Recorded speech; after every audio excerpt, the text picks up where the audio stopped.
Olá, sejam bem-vindos a mais um programa do Meeting Office com o patrocínio da Cavalete. Tenho aqui ao meu lado o Guma e o Luiz Onag e o nosso convidado especial, o Giancarlo Nicastro, CEO na Sila. Jean, obrigado pelo aceite. Obrigado, seja bem-vindo. Imagina, obrigado a vocês, é um prazer estar com vocês sempre. Eu vou pedir até para você se apresentar e contar um pouquinho da sua trajetória. Bom, eu sou Giancarlo Nicastro, sócio fundador da Sila. A Sila é uma plataforma de dados e análises para o mercado comercial latino-americano, por isso o nome Sila. Sou um engenheiro civil. Outro dia conversando, alguém perguntou para mim, você imaginava trabalhar? Acho que foi alguma. Você imaginava trabalhar com dados? Não. Quando você faz engenharia civil, normalmente você quer ou projeto ou obra. E eu imaginava trabalhar em obra, estar pisando em barro, coisa que eu sempre gostei, família inteira sempre foi.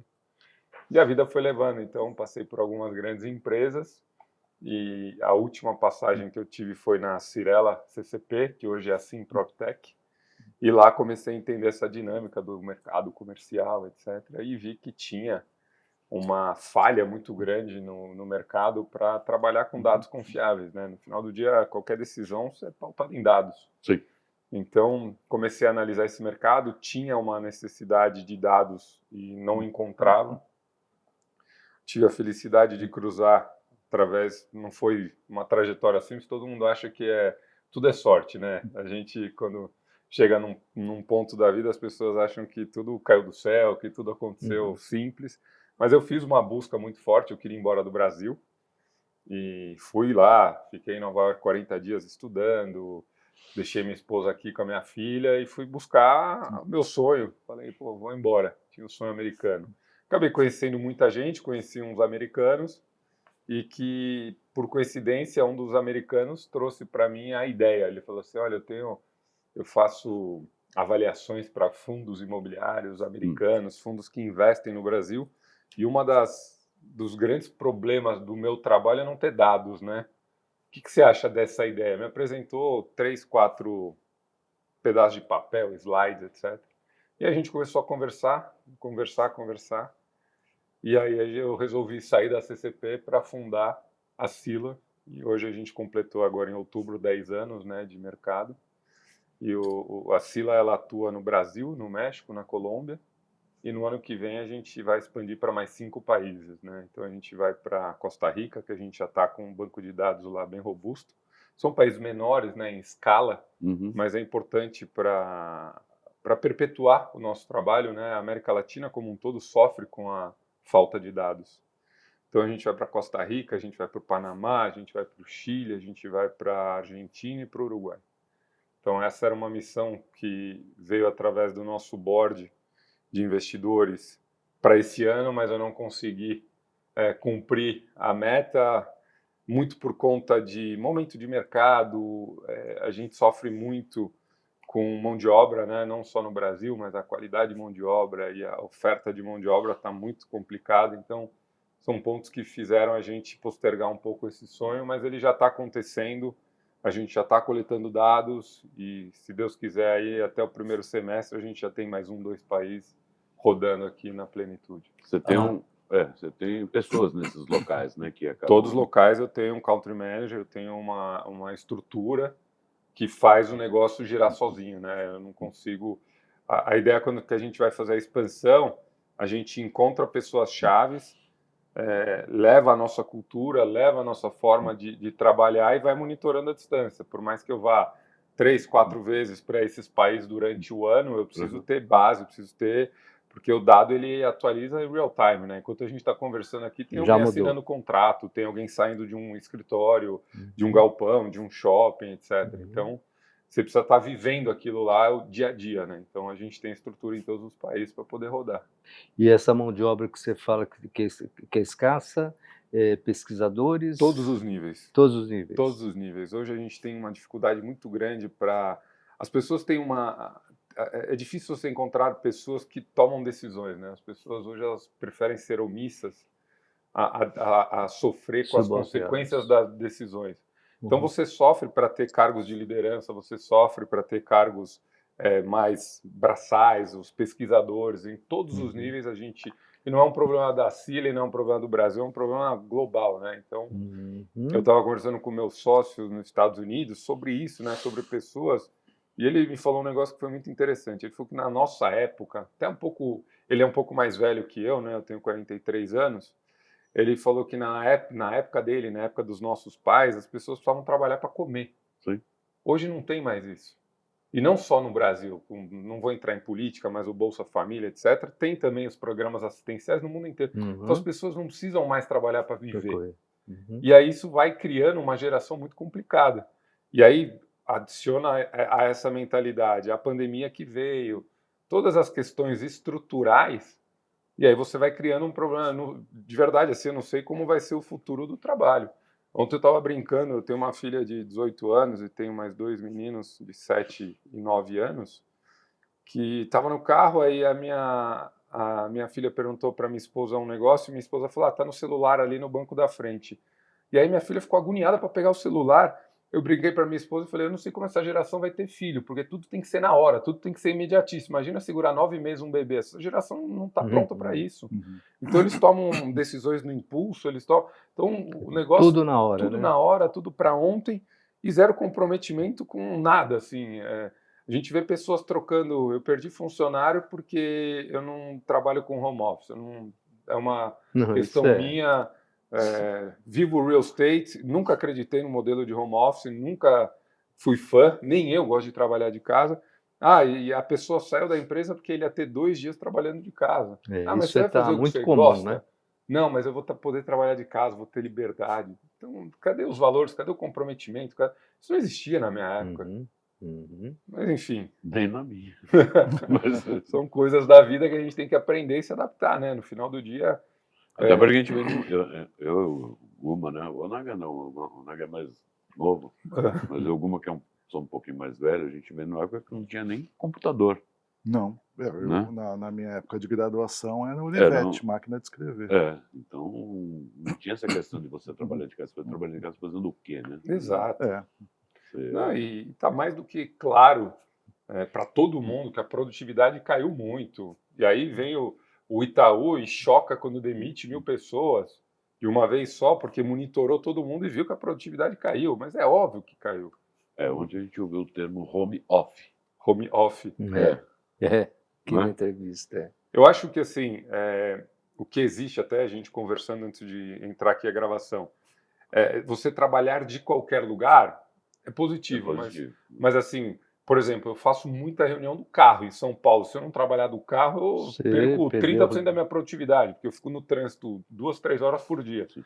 Então, o trabalhar de qualquer lugar para uma adaptação é uma coisa. Agora, não ter aquele comprometimento de estar ali no dia a dia, ainda mais na minha atividade, a gente monitora mercado, coleta dados. Então, é a equipe comercial ligando, é a equipe de marketing postando, é a equipe de pesquisa coletando dados. Então, um conversa com o outro e o ganho de escala é muito grande. Isso numa atividade num escritório de 30 pessoas. Imagine um escritório de 1.000, 2.000, 3.000 pessoas. Fora a questão de valores, cultura, forma de trabalho, etc. Então, quando eu falo isso, tem muita gente que vem comentários nos vídeos, etc. Que é ultrapassado esse pensamento, não sei o quê. Cara, mas são opiniões. Eu gosto de trabalhar assim, eu acho que funciona assim, e na minha empresa é assim que vai funcionar. Mas esse movimento está acontecendo no mundo. Está voltando mundo. com muita força. No mundo, né? No mundo inteiro. Os dados dos escritórios não me deixam mentir. A gente chegou, durante a pandemia, a 22% de taxa de vacância, ou seja, de escritórios vagos em São Paulo. Hoje a gente já está atingindo 17%. A gente viveu o momento de ouro dos escritórios históricos, foi em 2019. 2019 a gente bateu 15% de taxa de vacância, de disponibilidade. Eu recebia jornalistas me ligando, nossa, vai faltar escritórios, nossa, como que vai fazer? E eu dei algumas alternativas, na época vinha à minha cabeça, a forma mais rápida de você suprir aquela demanda é retrofitando. Então a gente sabe que os escritórios de saleta, pequenininho, eles sofreram muito e sofrem muito, porque hoje você tem os coworks, você tem os escritórios flexíveis, você tem algumas alternativas que não existiam. Então, o que eu falava para o jornalista, tem muito prédio de saleta bem localizado. Então, você pegar aquele prédio e adaptar, vai ser a forma mais rápida de você suprir essa demanda. E você realmente faz. É que tem alguns que exigem uma certificação LEED, um selo, alguma coisa. Sim, né? mas Que quando você não tem, não tem, você vai com o que você tem. vai com o que tem. Você vai com o que tem. É. Então, naquela época, essa era a discussão. Eu lembro no finalzinho de 2019. Aí veio a pandemia. Aí a gente sofreu tudo isso que a gente... Eu não gosto de ficar falando de pandemia. Passou, muita gente sofreu, enfim. E aí a gente volta para os escritórios e começa a ver. Então, a gente já está nos dados em termos de ocupação entre 2019 e 2020, que foi o pré-pandemia. Já retornou a esse patamar. Já retornou. Mas o que acontece, né? O que é importante a gente analisar? O ciclo falando de escritórios, né? Eu sei que o público aqui é abrangente, mas o ciclo do mercado ele é longo. Para você comprar um terreno, em negociação, assinatura de contrato, vai de 6 meses a 9 meses. Comprar um terreno. Aí depois você vai no processo de aprovação desse projeto. Aqui em São Paulo, 1 ano e meio, dependendo do projeto. Aí você vai construir esse negócio. São mais 3 anos. Aí você vai entregar. Então é um ciclo de 4, 5 anos, minimamente. Quando a gente volta para 2020, onde veio o furacão da pandemia, ninguém sabia o que ia acontecer. A quarentena que ia durar 14 dias durou 2 anos e meio. Todo mundo parou de construir, todo mundo tirou o pé, ninguém foi negociar terreno. Então, o que vai acontecer olhando no ciclo de 5 anos? Volta 2020 e a gente está em 2025. Eu fiquei quase 1 ano e meio sem tomar decisão. Eu já estou indo para 2027. A gente vai ter uma falta de entrega, a gente vai ter um gap por conta das decisões que não foram tomadas lá atrás. Mas não tinha como ser tomada, né? Você tinha que ter... Tinha como, porque custa também, né? Custa. Primeiro você tinha que ter acesso, você não podia circular por muito tempo, né? Então como é que você compra um terreno sem visitar? Como é que você negocia com alguém que você nunca... Então a gente está vivendo essa volta para os escritórios com bastante força e a gente vai ver daqui a 1 ano e meio, a gente já está vendo regiões que não tem mais oferta.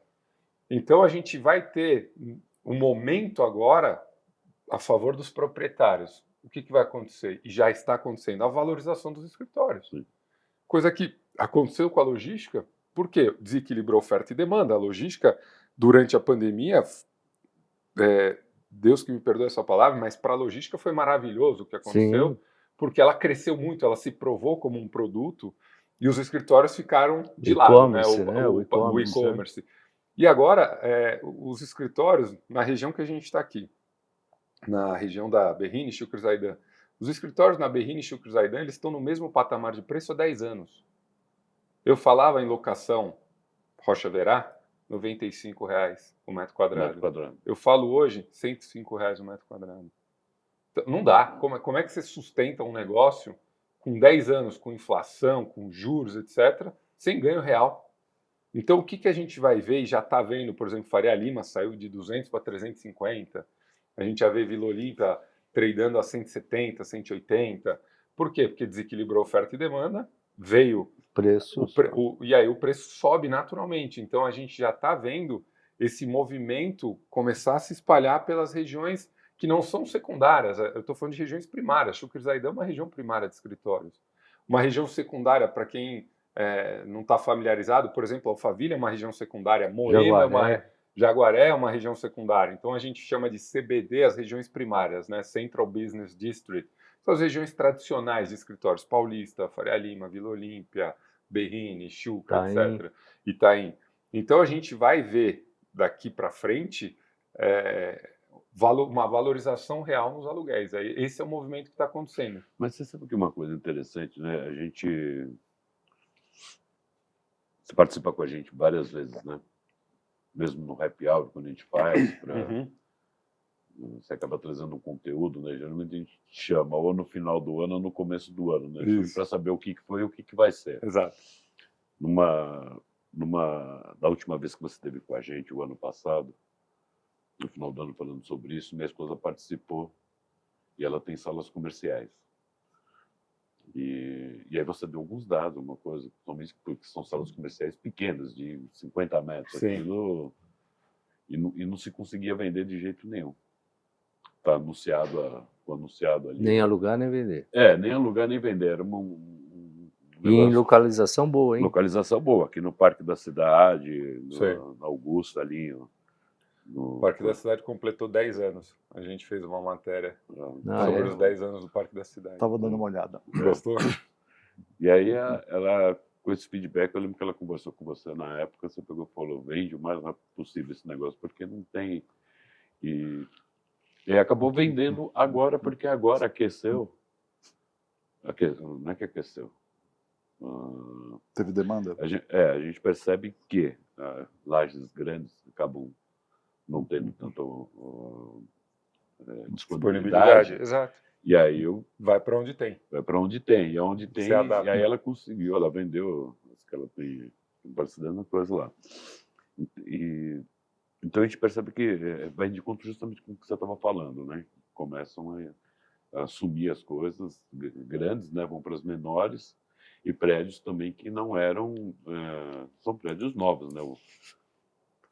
O Parque da Cidade é um prédio razoavelmente novo. Novo, com certeza. Não, 10 anos 10 fez anos. o complexo, complexo, mas ele não entregou tudo ao mesmo tempo. Não. Foi faseado, etc. Mas uma coisa importante que você está falando. As pessoas têm um hábito de misturar tendências e conceitos. Então, o prédio de Saleta, ele tem uma dinâmica completamente diferente de Lajes, que é o que eu monitoro, que é o que eu tenho propriedade para falar. O porquê que eu comentei das Saletas? Quando a gente vai olhar a rentabilidade, eu tenho sala comercial minha, pessoa física, de família, etc. A rentabilidade é ridícula, perto do que você deixar o dinheiro no banco rendendo a 15%. E é uma demanda que ela aquece e desaquece muito rápido. Então, quando eu falei para você, vende, e reafirmo, porque é um produto que tende a sofrer muito nesses momentos porque o público que busca uma saleta é o profissional liberal, é um recém-formado, e ele sofre muito com as oscilações macroeconômicas, muito mais do que uma empresa que aluga uma laje. E a deterioração também, a deterioração, enfim, todo o processo, né? Então, foi-se o tempo que as saletas eram investimentos maravilhosos. Hoje eu estava vendo uma publicação de uma pessoa de mercado que falava que a dinâmica mudou, que agora o grande valor do negócio está na locação. Desculpa, eu discordo. Se você pegar... Acabei de falar da Shukri Zaidan. Quando é que eu gravei conteúdo, se você pegar como é que as empresas de properties ganham dinheiro, onde elas ganham dinheiro? É aluguel mensal? Não. É quando ela gira o portfólio. É quando ela recicla, é quando ela vende, quando ela tem o ganho real da propriedade. Quando ela vende. Se você faz uma conta do dinheiro que você investe para você recuperar em aluguel, você demora antigamente era 7, de 8 a 9 anos para você ter o payback do que você colocou. Para depois você ver dinheiro. E aí onde que está o dinheiro de quem está lá alugando? Na valorização da propriedade. Você construiu a 10, hoje vale 25. É aí que você está ganhando dinheiro. Claro. Os números não deixam mentir. Sim. Você pega... De novo, eu tenho uma análise que eu faço na Sila, que uma das coisas que eu mais gosto de fazer é análise, né? Você quer deixar o Giancarlo na Disney, é botar um monte de dado, botar as minhas 3... Eu tenho 4 telas que eu trabalho, né?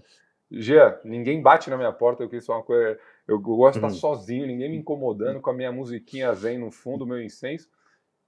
Cria alguma coisa, tira algum insight disso aqui. Então, uma das coisas que a gente faz, eu pego o valor de locação de 2015 e corrijo a inflação, e pego o valor de locação hoje, a gente perde para a inflação a locação. Então, não dá para a gente ter formador de opinião afirmando que locação é o futuro, já é a realidade, enfim. Cada um tem sua opinião, mas é matemática. Mas é uma coisa que, sim, foram salas que foram adquiridas lá atrás, quando se era um sonho de investimento. Sim. Né? Não, e ganhou dinheiro. Certamente ela ganhou dinheiro, porque valorizou a propriedade. Não. Eu te falando, pra você ver aqui, o Parque da Cidade foi vendido pelo mesmo valor que foi comprado. Perdeu dinheiro pra caramba. Quanto tempo? 10 anos. 10 anos. Corrige a inflação. Nossa. Porque comprou no lançamento. Então, aí os números estão aí. Então, mas justamente. Estão aí. Aí, quem olhar essa entrevista vai falar, então não existe saleta comercial? Existe saleta. Por exemplo, a minha sala é na Angélica, na Avenida Angélica. Existem perfis de produtos que combinam dentro de regiões. Então, a Angélica não é uma região de grandes lajes. Não, são todas ali. São saletas etc. Mas você pega, um andar é da minha família. Tem inquilino que junta, 2 irmãos meus juntaram a sala porque tem uma demanda por um produtinho um pouquinho maior, etc. Agora, se você pega esse produto da Angélica e coloca na Vila Olímpia, não vai. Você põe no Parque da Cidade, não vai. Então você tem que entender a dinâmica da microrregião, você tem que entender o comportamento, porque tem demanda. O Naga estava perguntando o que eu faço para manter o físico, etc. Eu vou numa endocrinologista a cada 60, 90 dias. Ela está numa saletinha, porque é uma endocrinologista, ela precisa de uma maca lá, um negócio para medir o peso, gordura, etc. Tudo. Então você tem endocrinologistas, você tem nutricionistas, você tem você tem um profissional liberal. Você tem o profissional liberal, isso sempre vai existir. Sim. E ele cabe nesse produto. Só que não dá para fazer o que fizeram lá na época de 2014, 15, na época que eu ainda estava incorporando, entregar 5, 7 mil salas ano, não tem demanda. Você tinha empreendimentos lá no Vila Lobos, 700 salas num empreendimento só. É um produto que está afadado ao fracasso, porque não tem 700 profissionais liberais naquela micro... Estou falando de um produto, fora os 200 que lançaram em volta. Lá perto da ponte. Isso, aquela ponte. Isso. Agora eu fico imaginando o trauma, né? A gente até estava conversando um pouco, e eu não sei se acaba se adequando esse comentário aqui, né? Que a empresa ela tem o investimento, né? De construir, deve para banco, aí está com inadimplência, tem que pagar a IPTU, Sim. E aí fica com a corda no pescoço, né? Tem muita situação assim? Tem, principalmente nesse tipo de produto de saleta, tem muita gente no Vila Lobos Office Park, salvo engano o nome do produto, trocava o aluguel pelo pagamento do IPTU e condomínio. É o caso dela. Cara, só paga meu condomínio, eu paro de sangrar. Até porque o IPTU lá é um absurdo. É um absurdo, e vai aumentar. Ano que vem, 2026, prepare o bolso, que vai aumentar o IPTU na cidade muito. Muito. Então, respondendo a sua pergunta, mas tem, por exemplo, né, vocês perguntaram de alguma bomba, a Heineken é uma grande empresa mundial. Está inadimplente no prédio aqui na Vila Olímpia. 2 meses sem pagar. Então, a gente tem na laje, a gente tem na saleta, só que a saleta é muito mais sensível. Porque você, proprietário, que alugou para um inquilino, e muita gente conta com aquela receita mensal. O cara dá um default, lascou. Tem gente que paga o seu condomínio com a receita daquele aluguel, enfim. Mas tem também esses movimentos em grandes empresas. A economia global está muito sensível ainda. O mundo não voltou. O mundo ainda está em xeque, né? Tem muita coisa acontecendo e nada acontecendo, está tudo muito confuso, né? Então a gente tem a questão da taxação, a gente tem a questão do aumento de imposto, a gente tem aqui no Brasil uma carga tributária proibitiva para poder... eu tendo que justificar para os meus sócios o quanto que eu paguei de imposto esse ano, eles estão indignados. Cara, é Brasil. Porque a gente compara a carga tributária nos países que a gente atua e a gente pega o passado nosso e vai analisando e contabilizando o que eu estou pagando de imposto. E eles falam, mas não... Eu falei, vocês estão preocupados com a pessoa jurídica, né? Eu estou preocupado com a minha física também, porque o que eu estou pagando de imposto na física e meus colaboradores... Então, o mundo não voltou, né? Então, você tem ainda muitas questões a serem resolvidas para a gente voltar a ter uma constância, vamos dizer assim, uma certeza, né? A gente está vivendo ainda muita incerteza, principalmente econômica, né? Sim. E aí a gente tem... Ainda vai entrar em ano eleitoral agora, né? Não, ano que vem no Brasil vai ser muito complicado, porque a gente tem eleição e Copa do Mundo. Isso trava Carnaval, Copa do Mundo, eleição, acabou o ano. Trava tudo. Trava tudo. Carnaval, fevereiro. Junho, Copa do Mundo. Outubro, eleição. E, Jean, conta uma coisa que a gente enxerga a olhos vistos, o mercado de alto luxo, o residencial de alto luxo, quantos imóveis novos estão aparecendo por aí? O que será deles? Olha, é uma pergunta que, infelizmente, a gente não monitora a residencial. Muita gente até pede para a gente fazer, mas é um trabalho ingrato. Assim, a gente vive num país ainda que todo mundo quer informação, mas ninguém dá valor ao seu trabalho na informação, né? Então todo mundo quer, mas ninguém dá. Então é um mercado complicado. É uma pergunta que fazem para mim constantemente, né? Porque a gente vê o metro quadrado de residencial, 50 mil o metro quadrado, e as pessoas estão normalizando. Mas aí você pega, né? A gente ainda tem, o Brasil ainda tem aqui, São Paulo principalmente, pessoas pagando R$1 milhão no título de uma praia artificial aqui em São Paulo. R$1 milhão. Uhum. Com uma mensalidade de R$30 mil, manualidade, não sei agora. não A acompanho. mensalidade é 3 mil. Poxa, eu fico imaginando quantas viagens dá para fazer para Santos com esse valor, né? Eu compraria um helicóptero e ia para a praia natural. É pelo amor de claro. Deus. Meu Deus. Mas, enfim, respondendo a tua pergunta, eu acho que ainda tem uma demanda reprimida de alto luxo. Porque a Ainda gente tem que tem. separar o que é alto luxo. Na minha época, alto luxo era apartamento de 1 milhão, 2 milhões. Não, Alto luxo hoje 15 é milhões. 30, 40. 40 mil. Então, acho que tem ainda, a gente vê pessoas naqueles condomínios, né, Boa Vista, não sei o quê, ainda comprando, né, fazendo investimentos altíssimos, casas de 30, 40 milhões para a segunda residência, né, não é nem a primeira. Então, o Brasil e São Paulo ainda tem aqui uma demanda para esse público. O que eu acho que vai sofrer muito no residencial é esse meio do caminho, aquele que está entre 2 e 10 milhões, porque é o público, vamos dizer assim, hoje um apartamento 2 milhões, a gente tá bom, se eu falar a classe média que compra, mas não é o alto rico, né? Tem um gap aqui do alto rico que compra 30 milhões e o cara que consegue comprar 2 milhões, ele é considerado rico. Mas é uma classe média mais bem, vamos dizer assim... Sucedida ali. Né? Sucedida, exatamente. Então, eu acho que esse público, esse produto, eu acho que vai dar vai sofrer um pouco. Porque o alto luxo tem muito dinheiro, vai continuar tendo. Você pega, a gente monitora shoppings, né? Então, você pega as vendas do JK Iguatemi, do Cidade Jardim.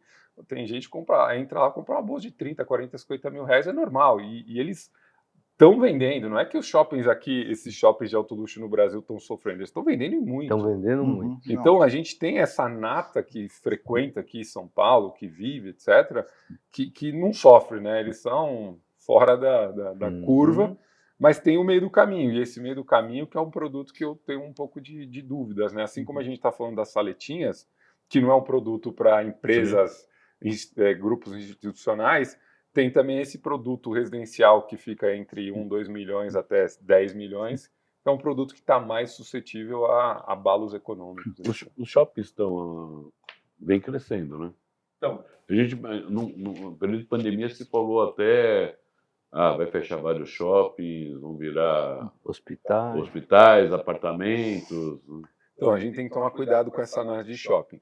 Os shoppings bons estão indo bem, mas tem muito shopping ruim. Tem muito shopping com mix ruim de lojas mal localizados e que estão sofrendo muito. Então, o mercado ele sempre gosta de divulgar os dados bons, mas tem dados ruins. A gente tem shoppings, por exemplo, Limeira, que é uma região que eu sempre falo, tem 3 shoppings, tem 2 fechados praticamente. Então, você tem shoppings, eu vou falar aqui do Morumbi, vou falar do Cidade Jardim, vou falar do Higienópolis, são shoppings que vão super bem. Super bem. Agora, você tem shoppings mais locais que sofrem muito. Então, a gente também, de novo, temos que dosar a pílula aqui. Os shoppings voltaram? Voltaram. Por quê? Porque eles viraram centro de entretenimento. Os shoppings não são mais shoppings. Não, a gente como percebe até aqui, mesmo no Parque da Cidade, né, que você tem o shopping. O shopping lá, no Parque da Cidade sofre pra caramba. Mas enfiaram lá dentro laboratório, Serviço. E aí você pega o Marketplace, o Iguatemi está refazendo um monte de coisa ali. O Iguatemi o Marketplace sempre foi o shopping na frente do Morumbi, que é um dos melhores shoppings do Brasil. Os melhores do Brasil. É o que tem o melhor mix de lojas, é o que atende o maior número do público, porque o público do JK é uma cidade Iguatemi, de compras, né? Exato, o público do JK Iguatemi é muito específico, é um público de alta renda. O público do Morumbi, a pessoa navega bem ali, você tem desde Havaianas até o melhor shopping. Eu moro em Perdizes e só vou no Morumbi, meus filhos adoram o shopping Morumbi, tem lá o negócio de brinquedo, É o melhor shopping. você tem tudo lá, bons restaurantes, etc. E o Marketplace, que sempre esteve na frente, sempre lutou muito, né? E sobreviveu super bem, mas mudou muito o mix, virou muitos restaurantes. E aí o Marketplace agora resolveu dar uma cara nova e está migrando para um movimento que eu acho que muito assertivo, né? Vai fazer ali uma parte de escritórios, vai ter um monte de coisa lá. Só que o Parque da Cidade sofre. O shopping. O Cidade de São Paulo. Cidade de São Paulo é lá na Paulista. O Parque da Cidade, eu esqueci o nome do shopping agora. Ele sofre. Vila Lobos? Não, que está no Parque da Cidade. Aqui no Parque da Cidade. Então, de novo, a gente está falando de shoppings e shoppings. Tem shoppings que vão super bem e tem shoppings que sofrem muito, porque você oscila muito. Então, você tem shoppings, por exemplo, Shopping Vila Olímpia é um shopping que ele funciona de segunda a sexta, das 10 às 4, horário comercial. Almoço. Almoço. Então, como é que você sustenta uma loja que no fim de semana não vende? Porque você Mesmo tendo um teatro lá. Mesmo tendo um teatro. O cinema, né? Porque a Vila Olímpia ainda estão tendo alguns movimentos de residenciais lá, tudo, mas ainda Pô, eu trabalho lá há 10 anos, mais, né? Na época da Cirela, eu sempre gostei da Vila Olímpia, eu sempre amei a Vila. Vem na Vila Olímpia dia de semana e vem na Vila Olímpia fim de semana. Não é um problema do shopping, É a só que região. é a região que ele está inserido. É triste. Se você Só tem... Não tem ninguém na rua. Não tem ninguém. Fazendo uma analogia, a região da Vila Olímpia, ela é que nem o centro da cidade de Centro velho. antigamente. Exatamente. Os centros funcionavam de segunda a sexta, das 8 às 5. À noite não tinha movimento, fim de semana não tinha movimento. Tudo apagado. Tudo apagado. Então o Vila Olímpia, ele sofre por conta disso, porque a dinâmica da micro-região não mudou. Quando você levar mais gente para lá, mais residencial, aí começa, porque aí você vai ter a demanda constante. O problema ali é a demanda constante. O Centenorte vai passar por um retrofit. Também está passando por É, adaptação. porque eles vão construir um condomínio, né? Condomínio, né? Mesmo aqui a Berrini fica vazia de final de Berrini? semana, cheio de restaurante, tudo vazio. Você tem que sustentar a operação de segunda a sexta. Se você tiver um ticket que aguenta ficar sábado e domingo fechado, você sobrevive. O problema é que você não consegue, pela lei trabalhistas, etc., você não consegue, você tem que manter os funcionários, na grande maioria CLT. Por mais que a gente tenha flexibilidade nos contratos de trabalho, ainda é um risco muito grande você contratar PJ. Sim. E aí? Desculpa. Não, sim, pode. Não. Não, é que assim, tirando esse meu cotidiano de ir em boutique, gastar 30 mil reais numa blusinha, por exemplo, e aproveitando o termo boutique, e os prédios boutiques? Olha. Que é bacana, né? Não, é uma agência boutique. É bonito, né? É bonito, né? Então, assim, é que também, de novo, né? Vamos falar o que é boutique, né? Também tudo. Boutique é bonito o nome, né? Então todo mundo quer ser bonito, né? Todo mundo quer falar que é boutique, todo mundo quer surfar a mesma onda. Então, tem quem fale que o prédio boutique são aqueles prédios de 3, 4 mil metros para inquilino único. Tem quem fala que o boutique são lajes menores. Então tem de tudo, né? Mas vamos tentar pegar aqui e filtrar, por exemplo, os prédios de 4, 5 mil metros, com 3, 4 andares, lajes grandes, mas que são, teoricamente, feitos para um inquilino, né? Você não tem tanta empresa que consegue bancar a operação de um prédio sozinho. Porque quando você tem um prédio que você quer chamar de meu, todos os seus custos são seus. Então, você não dilui segurança, você não dilui condomínio, você não dilui estacionamento, IPTU, você não dilui isso. Todo o custo da operação vai ser chamado de seu. Então, até quando ou até quanto as empresas estão dispostas a pagar a mais, só para fazer aqui um paralelo. Quanto que custa um condomínio num prédio de escritórios de alto padrão? Na média, R$ 25,00 o metro quadrado. Uma locação, falei aqui da Xuca, vamos falar onde estão os boutiques lá, pipocando muito, Rebouças ali uma média de 130, 140 reais, né? Então, você tem o teu custo, todo o custo de uma locação, você tem a locação, você tem o condomínio, você tem o IPTU. Então, você agrega aos 150 reais, 25 reais de condomínio e, na média, 15 reais, 16 reais, isso por metro quadrado de IPTU. Tua ocupação vai para quase 200 reais quando você faz uma alocação de 150, 160 reais. Nossa Senhora. Agora, você pega isso, você está diluindo com muita gente o teu condomínio, você está diluindo todos os custos. Quando você vai para uma escala menor, onde você tem que colocar esse custo, o quanto que você vai penalizar a sua alocação para poder compor na conta. Então, assim, é bonito você ter um prédio só seu, você tem a liberdade de fazer o que você quer. Por exemplo, a Netflix, que fez uma locação monousuário num prédio. A Netflix, ela tem o estúdio dela, ela roda 24/7. Faz sentido para determinadas operações você ter essa liberdade, porque Ao mesmo tempo que você arca com esses custos únicos, você não tem ninguém usufrui. você usufrui. Vai fazer uma reforma nesse prédio que a gente está, você só pode fazer depois das 18 horas, você tem que rodar de madrugada, porque você tem as restrições de viver numa comunidade. Então você tem os ganhos, os prós e os contras, como tudo na vida. Mas eu acho que tem muito boutique pesando a mão, assim. Eu acho que muita gente fez os boutiques acreditando numa demanda que não existe tanto, na minha opinião. É mais futique. Pode ser, Mas boutique. pode ser. Você tem laboratórios alugando prédios de escritórios, você tem day hospitals alugando esses boutiques, faz muito sentido. Uhum. Agora, uma empresa de advocacia Ah, não. alugar um boutique, não sei até que ponto isso é interessante ou inteligente, não sei. Tem a vaidade do homem, que quer ter o prédio com o seu nome, com o seu logo, com a sua cor. Mas a gente vê vários usuários aí vazios, né? Uhum. Exato. Só para você ter ideia, eu moro ali na Tutóia. Em frente ao meu prédio ali tem um monousuário administrado pela CBRE, 10 anos parado. Agora é que Na esquina da Brigada. da Manuel da Nóbrega com a Tutóia. Localização Agora é um ponto importante para um boutique de sucesso, né? Então, é um prédio de 10, 12 andares, laje É de 140, 150 metros, deve ter mais ou menos ali 200, sei lá. Então, 10 anos parado. Tem que levar mais usuário para lá. É que agora mas o a Regus alugou, né? Entendi. Ela está fazendo o co-work ali, né? Então, vamos falar, né? A Reag. A Reag tinha um prédio que era dela.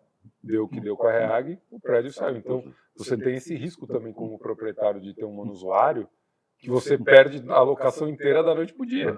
O Banco Master não era monousuário, né? Não, era num prédio na Vila Olímpia, mas ele tinha outras locações no Birman 32, ele tinha alguns espaços espalhados pela cidade, mas a grande concentração dele foi um prédio entregue recente, ele foi o primeiro inquilino, alugou o prédio inteiro. Super luxuoso. Que agora luxuoso. entregou o prédio inteiro. Então, ele agora tem que devolver, né? E aí eu ainda não estou atualizado, porque tem multas, tem várias coisas envolvidas, né?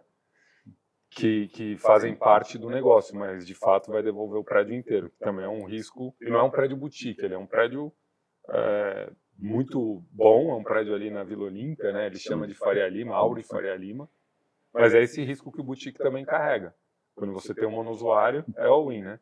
Qual é o atual status quo da Avenida Paulista? Nossa, a Paulista, a Paulista tem um termo que eu não gosto de usar, não tá vindo. Não, é que nem bater em bêbado, vamos dizer assim. A Paulista, bater em morto. A Paulista, ela é uma região que nunca vai deixar de existir e ter seu glamour. A Paulista, ela só sofreu na época que tinha muita manifestação. Que as empresas começaram a sair de lá porque não conseguia fazer reunião, os colaboradores não podiam ir embora porque tinha um monte de gente badernando na rua. Só que a Paulista, ela é uma região com muita oferta de serviços e com muita oferta de transporte, que são os conceitos básicos, né? Fora a localização, né? Que são os conceitos localização, serviços e transporte são os 3 pilares do sucesso de um empreendimento imobiliário comercial. E a Paulista é imbatível. Não tem igual. E aí a gente falando de Vila Olímpia, fim de semana, vai na Paulista fim de semana. A Paulista é 24/7. Lotado. Minha filha estuda no Dante, ontem foi a colação de grau dela. A gente saiu de casa às 6h30, que tinha que chegar às 7 na escola. A Paulista sair da colação dela às 9h30 para o jantar, lotada. Nós saímos de um evento. Do MASP, né? No MASP, às 11 horas da noite. 11h30 da noite, lotada. A Paulista parando nos 2 sentidos. Então, você pega a Paulista, ela sofreu um pouco na questão das manifestações, e a Paulista também tinha um perfil de prédios mais antigos, né? Isso. Inclusive tem um que foi vendido, acho que está retornando, que era para sair o Rock Café, né? O Hard Rock? Hard Rock Café. Isso aí é hotel, né? Eu não... não é o Sumitomo, não, né? Não, é do lado da Fiesp ali. Do lado da Fiesp. Mas a Paulista teve um retrofit, o Bravo Paulista, era um prédio que alugava, sei lá, eu não consigo decorar todos os dados, mas te dar um dado aqui que é próximo. Alugava R$60, retrofitou, foi para 140 a locação. Então a Paulista hoje tem uma taxa de vacância de 2% de escritórios. Ah, é? Já. Então a Paulista ela é indiscutível. E aí o que acontece? A gente sabe, eu não sei o número aqui, tem gente que gosta de entrevistas e bate-papos ficar chutando, né, a porcentagem, não. X milhões de pessoas, mas ninguém vai lá e confere o número. Então, para não falar bobagem, eu não vou falar. Mas a gente sabe que a grande maioria da população mora na Zona Leste e atravessa a cidade inteira para trabalhar. Então, uma das questões hoje, até que foi pauta de discussões, as pessoas, eu levantei esse questionamento, né? Será que as pessoas gostam de trabalhar ou elas trabalham por necessidade, etc. E isso migrou para uma discussão e uma conclusão que as pessoas gostam de trabalhar, elas não gostam do trajeto até o trabalho. Então, o que dói para as pessoas é ir trabalhar, não é o trabalho em si. A grande maioria, né? Não podemos falar isso. Né? A mobilidade. Então, quando a gente leva isso para a nossa realidade, tem muita empresa que está sofrendo. Eu falo na minha empresa que eu não gosto de home office e não faço home office, mas a empresa é minha, eu posso tomar essa decisão. Só que é uma empresa pequena, 30 colaboradores diretos, etc, etc. Mas tem empresas que têm 3.000, 4.000 colaboradores e estão sofrendo para reter pessoas. Então, a Paulista, ela volta como uma solução para encurtar o trajeto dos trabalhadores até o ponto de trabalho. Protagonista total. Total. Porque o acesso à Paulista é fácil. É muito fácil. É uma região central. É uma região muito bem ofertada de tudo. Uma região que vive 24/7. Shopping, comércio de rua. 2 ou 3, né? Que tem o Shopping Paulista, Cidade, o Center, Top Center, o Top Conjunto Center, Nacional. Tem tudo. O Conjunto Nacional é maravilhoso. Maravilhoso. Pega ali, arquitetura, emblemático. Então a Paulista, assim, não tem o que falar da Paulista. A Paulista é a Paulista e vai ser sempre a Paulista. Agora, você vê alguma movimentação para fugir desse centro e ir mais para a periferia, em termos de construção? Na verdade, o que o mercado imobiliário ele sofre muito, principalmente em São Paulo, é você identificar e comprar terrenos grandes, né? Porque você precisa diluir o custo, né? Quando você faz um boutique, por exemplo, você tem um custo mais caro de metro quadrado de construção, porque você não dilui. Uma coisa é você contratar concreto para 30 mil metros, outra coisa é contratar concreto para 5. Outra coisa é você comprar 20 elevadores e comprar 5 elevadores. Então, tudo na construção, quanto você mais maximiza, melhor é o resultado. E hoje a gente tem um problema muito grande de encontrar terrenos para desenvolvimento.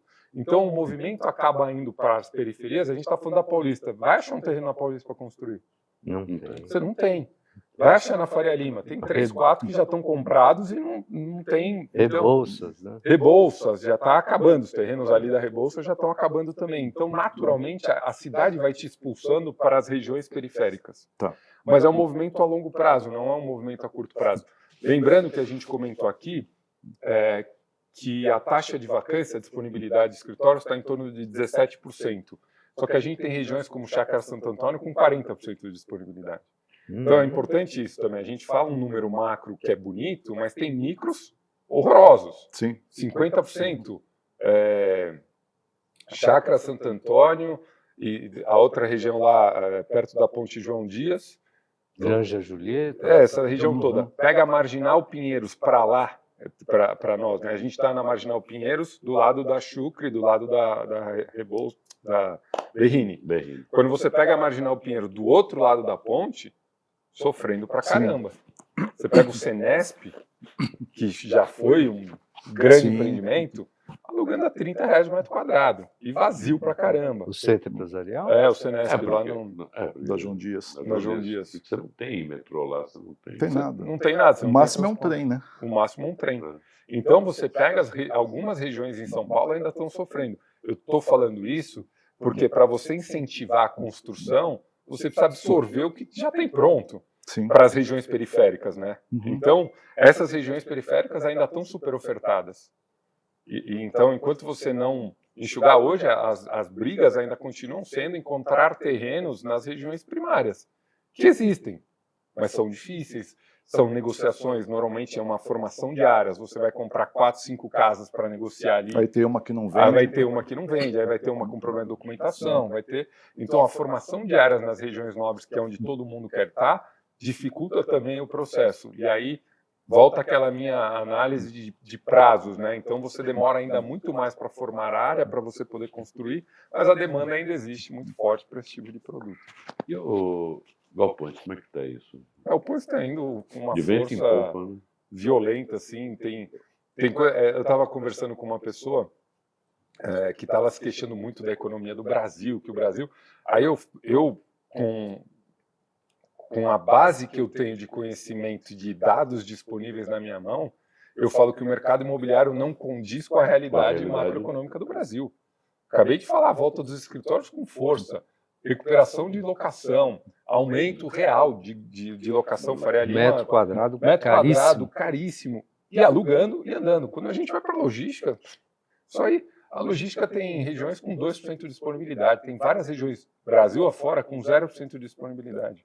Hoje a logística mudou o formato de trabalho, né? Para ela suprir a demanda, a logística está entregando muito mais num modelo BTS, porque não tem. Então a empresa chega para o desenvolvedor e fala, cara, eu preciso de 20 mil, 30 mil, faz para mim nesse modelo, e isso é importante, porque você começa também a ter um ciclo de recuperação nas locações.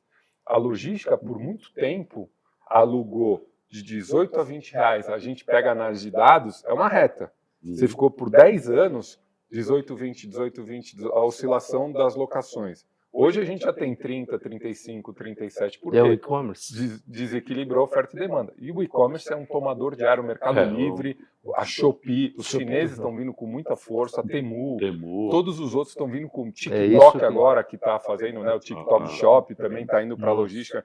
Então a logística, a própria Amazon, a forma do consumo mudou, né? A gente falou dos shoppings. Os shoppings viraram centro de entretenimento, mas o consumo ainda continua. Então, a logística ela é ligada 100% com o consumo. Então, por exemplo, nos shoppings, como é que funciona muito a dinâmica? Eu não vou pagar um aluguel de shopping para ter estoque. Eu pago um galpão, mantenho o meu estoque no galpão, você compra de mim aqui no shopping, você experimenta, puta, gostei dessa camisa. Te entrego não se preocupa, até o fim do dia ou amanhã está na sua casa. Então você começou a intercalar os produtos, né? Hoje a gente tem os produtos imobiliários nos que a gente monitora, escritório, shopping, galpão logístico, brigando até pelos mesmos inquilinos. Você tem escritórios dentro de shopping, você tem coworkings dentro de shopping que poderiam estar num prédio de escritórios. Você tem a logística que poderia estar com o estoque dentro do shopping, no galpão. Você tem galpão virando escritório. Então você vê os produtos, às vezes... Dá um mexe-mexe. O mundo não é que o mundo está louco, mas está tão interessante a criatividade das empresas e das pessoas que os produtos hoje estão muito mais interligados que antigamente. Né? Os galpões que viraram galeria de arte. Galeria de arte. Da Jaguaré, você estava falando, né? Virou galeria de arte. Então, galpão, assim, é história bonita. A gente tem uma demanda reprimida nos galpões e, de novo, os galpões, além do avanço do e-commerce, a gente tinha um mercado muito antigo, né? Tinha muita empresa mal instalada. Sim. E aí a gente está vendo essa dinâmica mudar, né? Então, o próprio supermercado, né? Os supermercados. E a gente, desculpa te cortar, as farmácias viraram e-commerce. Então a gente tem um movimento de farmácias em locações de galpões muito fortes. Então a gente, assim, logística está indo super bem. Não, eu não estou querendo comparar o Brasil e os Estados Unidos, nada disso, né? Mas minha filha reside nos Estados Unidos. Eu comprei um presente para minha neta pela Amazon, enquanto minha neta foi fazer a aula de ginástica olímpica. Em uma hora e pouco, os caras entregaram. É bizarro, os Estados Unidos é outro mundo. Minha filha me ligou e falou, chegou até aqui o negócio. Assim, não, mas isso, eu não sei onde sua filha mora. New Jersey. New Jersey. Isso nos Estados Unidos inteiro. Você só tem entrega no Brasil no mesmo dia em São Paulo. Em São Paulo. Você vai no Rio, não tem. Você vai em regiões... Então, olha o quanto a gente precisa avançar ainda, o quanto de oportunidade existe. Que foi uma coisa que eu falei assim, legal, eu consigo comprar um negócio hoje no Mercado Livre, né? E receber talvez no final do dia, né? Consegue, tem muita Tem coisa. muita coisa nesse sentido. Mas lá não, cara. Lá não tem assim, em 1 hora e pouco. Eu tenho um grande amigo meu que tem casa lá. E aí, em Orlando. E eu fui agora recente para uma conferência e eu não tinha, em Detroit, eu não tinha voo direto, eu tinha que parar em algum lugar. E eu parei 2 dias em Orlando, fiquei na casa dele, para mim, e estava voltando para o Brasil, e ele estava indo, no mesmo dia que eu estava saindo da casa dele, ele estava indo passar uma semana, que era a semana do saco cheio aqui no Brasil. E aí ele me ligou, e aí ele me chama de gordo. Gordo, eu comprei umas coisas no supermercado, vou entregar aí, você põe para dentro. Ele comprou, em meia hora que ele mandou a mensagem, o supermercado estava na porta da casa dele. Muito louco isso. Na porta. Isso é a maturidade do e-commerce. Quando você consegue entregar produtos perecíveis, etc., em questões de horas, minutos, etc., que é isso para onde o Brasil está caminhando. Mercado Livre. Então, isso é para mostrar a oportunidade. No iFood, Sim. né? O iFood é a comida pronta, né? Eu estou falando de verdura, eu estou falando de... Mas a gente usou no evento, como é que chama? Tem uma plataforma, o que aconteceu? Nós tivemos uma demanda muito grande no evento de bebida. Aí você vai no Zé Delivery... Zé Delivery. O cara falou, a gente entregou um negócio gelado e tudo já mais. Na mesma hora, de gelado. 20 minutos, meia hora. Mas isso a gente está falando de São Paulo, de uma bolha, da bolha da bolha. Mas é o que eu falo, o consumo existe no Brasil inteiro. A ansiedade não é só em São Paulo, a ansiedade é generalizada. A gente tem que pensar que o cara sai de São Paulo, vai para um outro estado, turismo, e ele leva essa cultura, né? Exato. Tem isso. Eu só queria... Eu estou aqui coçando essa pergunta, né? Aquela coisa de que a mulher de César, ela é honesta e ela tem que se mostrar como honesta, né? Em termos de valores dos prédios, eles são honestos? Se apresentam como honestos? Ou tem uma distância entre o que... Ou tem uma sabotagem? Eu acho que a Faria Lima pesou muito. Pesou a mão. Eu acho que a Faria Lima exagerou demais. Eu acho que a gente não tem. Inclusive, hoje saiu uma matéria de algum outro portal. Eu não estou falando o nome porque eu não lembro. Não tenho problema nenhum em elogiar o trabalho alheio quando ele é bem feito, independente se é concorrente, se não é, etc.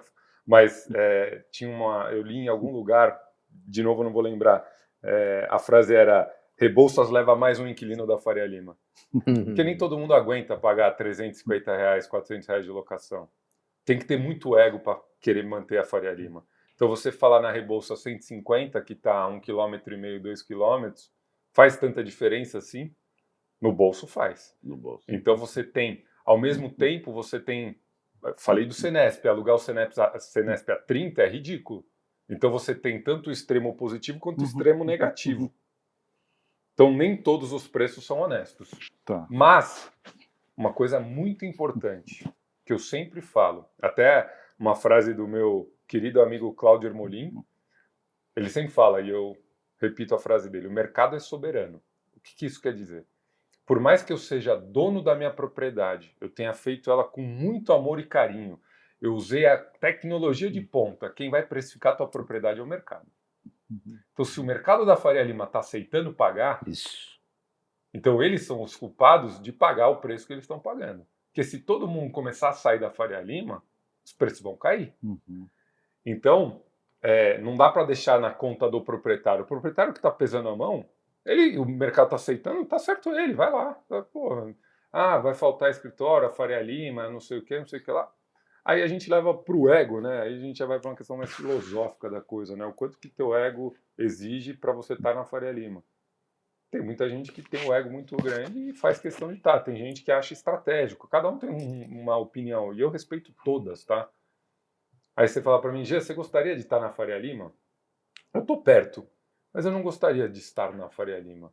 Eu não estou hoje porque eu não posso também, não posso financeiramente, mas se eu pudesse escolher, eu estaria na Paulista, por exemplo. É que eu amo a Vila Olímpia, né? A Sila é na Vila Olímpia porque eu não saio da Vila Olímpia. Se eu pudesse estar na Paulista, é 20 minutos da minha casa.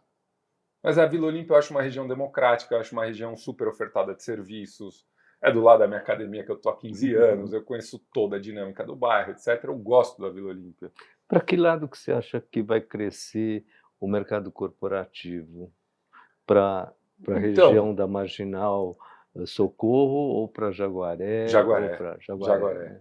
Então, como é que funciona a dinâmica, né, das cidades? Tem muito a ver também com os planos diretores, né? Por que que a É, Faria Lima explodiu e a Chucre Zaidan explodiu? Por conta das operações urbanas, que foram movimentos de incentivo à construção. isso. Então é muito difícil a gente prever e cravar, mas existe uma operação chamada Água Branca que não decolou. Não Por decolou. que que a Água Branca não decolou? Porque eles foram criando cada vez mais restrição. Então você tem gabarito, você tem distância, você tem área verde. Isso aí não viabiliza os projetos. Beleza. Então, se não rever a Operação Água Branca, que era uma região ali que tende a crescer, mas o meu caminho é a região de Jaguaré. Assim, para É a mim, é região próximo que... das rodovias, né, da rodovia dos Isso. Bandeirantes, Castelo Branco. Você tem acesso muito fácil, você tem transporte. Então, é uma região ali Terrenos maiores, terrenos maiores, você tem ali um movimento galpões muito abandonados. importante ali de residencial, porque o que leva a vida para uma região. Qual que é o movimento que está acontecendo no centro do Rio de Janeiro e que está sendo um trabalho muito bem feito? O centro do Rio, não sei se vocês sabem, a legislação proibia residencial lá por muitos anos. Eles mudaram a legislação e agora eles estão levando residências para o centro, porque você leva a vida, e a partir do momento que você tem vidas, pessoas 24/7, você alimenta o comércio local e você volta a ter uma região ocupada com uma vida própria. Não, inclusive ali naquela região, ali perto do Aqua, ali, eles estão levantando umas torres residenciais. Residenciais. Então, quando a gente fala só o paralelo, né? Por que eu falei do residencial? Porque o residencial é fundamental também para a dinâmica da micro-região. Então, ali em Jaguaré já explorou muito a questão residencial e é super bem ofertada. Então, você levar o corporativo é um movimento natural. É. É um movimento Uma natural tendência para esse lado. que acontece. Então, na minha opinião, a cidade tende a crescer Tende a para lá. crescer para lá. Existe aquela discussão eterna se o CEAGESP vai sair, se não vai sair, lá o CEASA, isso. se vai sair, se não vai sair. Mas ali tem bastante potencial para Potencial desenvolvimento. para desenvolvimento. Ali deve, se sair aquilo, deve se fazer como se fez aqui, né? O Global. O Parque Global. Era uma área enorme, gigantesca. Era uma área... Mesmo aqui onde tem a parte da Rede Globo, aqui onde tem o tio 6C. Mas ali o problema foi CEPAC, né? Aqui o que restringiu o desenvolvimento micro da Berrini foi o estoque de CEPAC. Diferente da Faria Lima, que conseguiu ainda explorar mais o CEPAC, aqui a gente, na Operação Chucre Zaidan, você tem uma região chamada Jabaquara, que faz parte, com 500 mil CEPACs ali, com estoque à vontade que não tem demanda. Enquanto você tem terrenos aqui onde era a Etna, esses terrenos todos aqui, você tem o próprio onde é a Telha Norte, na frente do Shopping Morumbi, você tem terrenos maravilhosos que você poderia explorar e está limitado à operação urbana. Que a operação urbana não tem estoque, então você não consegue desenvolver. Pois é, né? Só que a Faria Lima teve uma revisão agora, né? E botou à venda mais CEPAC, porque não tinha CEPAC na Faria Lima. Então isso fez a Faria Lima voltar a ter algum desenvolvimento porque compraram potencial.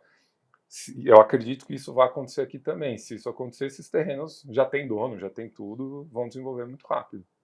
É natural, não tem como você deixar esse terreno aí parado, não faz sentido. É uma área corredor enorme, né? enorme. Uma área enorme, uma área em desenvolvimento pleno. Não faz sentido. Marginal, metrô, trem, tudo lá perto. Né? Não faz sentido nenhum. Está saindo até o monotrilho lá todo agora, né? O monotrilho, está saindo o monotrilho para facilitar, né? E como é que você... Eu sei que você já falou como você enxerga o ano que vem aí, mas o que você prevê para 2, 3 anos aí? Olha, eu acho que a gente está num momento, de novo, né? Vou repetir o que eu já falei. A gente está num momento de mercado imobiliário muito bom, muito desconectado da macroeconomia.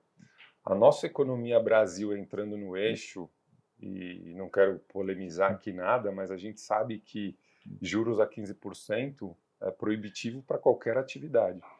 Nossa atividade imobiliária depende de um capital extensivo, a gente depende de muito investimento e está difícil o dinheiro no mercado, né? Então, o mínimo que a gente faça aí a lição de casa, hoje também de manhã lendo a previsão que a taxa de juros, existe uma uma previsão que acabe o ano que vem em torno de 10, 11%, né? Uhum. Se isso se confirmar, isso vai ser muito benéfico, não só para o mercado imobiliário, mas para a macroeconomia, para a sociedade como um todo. Então, eu estou muito otimista com o mercado imobiliário, muito otimista. Eu acompanho, eu estou dentro de um grupo que você tem ali do WhatsApp, né? Sim. Uhum. E a gente recebe algumas notícias. Tem muita movimentação de compra e venda de... Fundos de imobiliários fundo, né? estão fazendo muita movimentação. O mercado financeiro é muito criativo, né? Eu tiro o chapéu para a criatividade. Eles estão fazendo muita troca de cotas, né? Fusão, aquisição, etc. E mesmo sem dinheiro, eles estão conseguindo fazer. Imagina esse povo com dinheiro na mão. Então, e os fundos imobiliários são instituições muito sérias, são auditadas, eles têm uma responsabilidade dentro do mercado muito grande, né?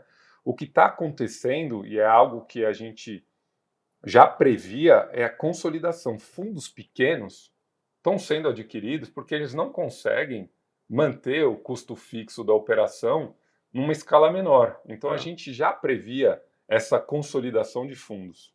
Então, é isso que está acontecendo no mercado imobiliário.